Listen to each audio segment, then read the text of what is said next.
टंडोला यार सिविल अस्पताल के डॉक्टर की कोरोना रिपोर्ट पॉजिटिव अची वही है। एक केस ज़ाहिर थियण बाद टंडोला यार में वायरस मुतासरन जो अंग वधी 47 ताईं पहुंची वियो।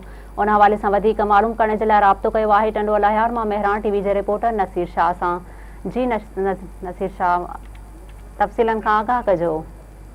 टंडोला यार में अॼु एक केस डॉक्टर सोहराब टालपुर जो ज़ाहिर थियण बाद टंडोला यार में कोरोना वायरस के हवाले से मरीजन जो अंग 47 थी वियो है, जैमें 27 जेके सेहतयाब थी पंहिंजे घरनि में विया न लिया ऐं बाक़ी 20 के जेके कोरोना जा केस टंडोला में आहिनि उन्हनि मंझि 19 के पंहिंजो घरनि में आइसोलेट कयो वियो आहे ऐं हिक के आइसोलेट सेंटर में रखियो वियो आहे।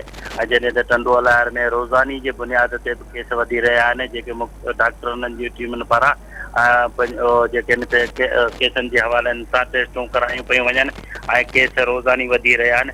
वधण जण जो कारण है तो SOP ते पंहिंजे आवाम पारां अमल न करण जे करे केस वधनि था, जिन जे करे अॻिते हली करे अञा बि वधी सघनि था। ऐं हुकूमत खे घुर्जे लॉकडाउन जेको 2 ॾींहंनि लाइ आहे उनखे सख़्तु करे वधीक लॉकडाउन कयो वञे, जीअं आवाम पंहिंजे घरनि में रहे ऐं वधीक इन कोरोना बीमारी फैलजण खां बची सघनि।